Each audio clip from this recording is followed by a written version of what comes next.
Channel. Vaccine के बारे में मैं आज आपको एक शॉर्ट अपडेट देना चाहूँगा, जिसके चलते आज की स्थितियों से नियर अबाउट 50 से ज़्यादा क्लिनिकल ट्रायल्स चल रहे हैं, जो कि 50 से ज़्यादा पार्टिसिपेट जो कि फास्ट ट्रैक पे काम कर रहे हैं, जिनमें से 2 या 3 भारतीय कंपनियां भी हैं, इंडिया की कंपनी है, अमेरिका से, जर्मनी से, चाइना से बहुत सारे इसमें पार्टिसिपेंट्स हैं, जो कि बहुत ही फास्ट ट्रैकिंग पे बहुत ही केयरफुली जो काम कर रही है।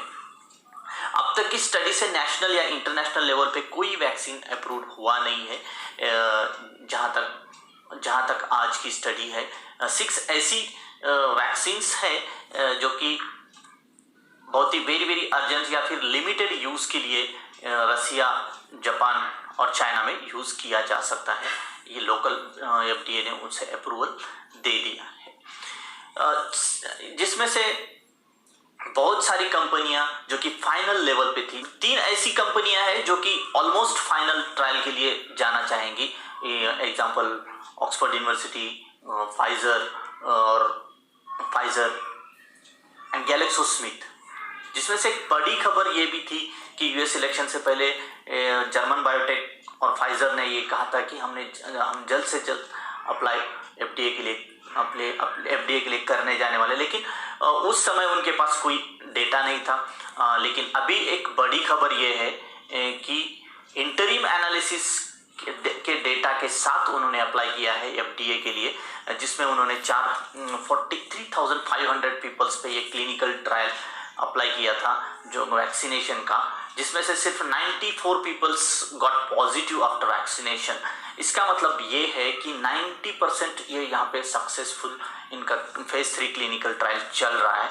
इसके स्टडी चलते हम आशा करते हैं कि जल्द से जल्द दिसंबर एंडिंग या फिर जनवरी फर्स्ट वीक में अप्रूवल आ जाएगा। और जैसे कि यूएस ने तैयारी भी शुरू की है, storage conditions, GPS services, general practice services का ऑडिट करना, या फिर एक वाइल में कितना वैक्सीन रहेगा, इसकी पूरी तैयारियां यूएस कर रहा है, जिसके चलते इंडिया काफी हम पीछे है ऐसा कहा जा सकता है।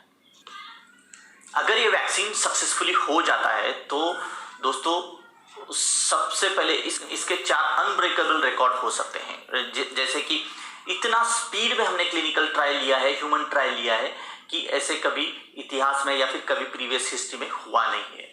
और दूसरा और एक हिस्ट्री हो सकती है कि mRNA vaccine, this is the first mRNA vaccine which is a very effective, safe and advance technology से बना हुआ है। ये एक mRNA का पहला वैक्सीन होगा जो कि लॉन्च किया जाएगा। नेक्स्ट, ये 90% इफिशियंसी को कवर कर रहा है कि एडल्ट वैक्सीन में पहली बार ऐसा हुआ है कि 90% इफिशियंसी यहाँ पर हमें मिली है। पॉसिबिलिटी है कि ये आंकड़ा बढ़ भी सकता है, means based on post market data या फिर हमारा फेज 4 स्टडी में हम इसको कंक्लूड कर सकते हैं। पैंडेमिक के चलते, फोर्थ ये है कि पैंडेमिक के चलते हमने उसी पैंडेमिक पे रिसर्च हुआ है और उसका वैक्सीन लॉन्च होने जा रहा है। ये 4 ऐसी अनब्रेकेबल जो कि हिस्ट्री में कभी नहीं हुई है, ये बातें हो सकती है। नेक्स्ट, कुछ सवाल मुझे कमेंट करके मिले थे जिसका मैं बताना चाहूंगा। जो कोरोना पॉजिटिव पेशेंट्स हो चुके हैं, जो कि रिकवर हो चुके हैं, उन्हें वैक्सीन की जरूरत है या नहीं है। एज पर माय नॉलेज और या फिर कुछ डेटा के चलते मैं ऐसा कहूँगा कि उनको कोरोना का वैक्सीन का कोई ज़रूरत नहीं है, क्योंकि वो अपने आप में उनका बॉडी वैक्सीन जनरेट कर चुका है। वो नेचुरल वैक्सीन है उसके अंदर, वो लड़ चुका है। वो पॉजिटिव होने के बाद, रिकवर होने के बाद उसको वैक्सीन का कोई ज़रूरत नहीं है। क्वेश्चन ये है कि कोरोना का वैक्सीन आने के बाद कोरोना चला जाएगा। ऐसा कुछ नहीं है। कोरोना ये एक वायरस है।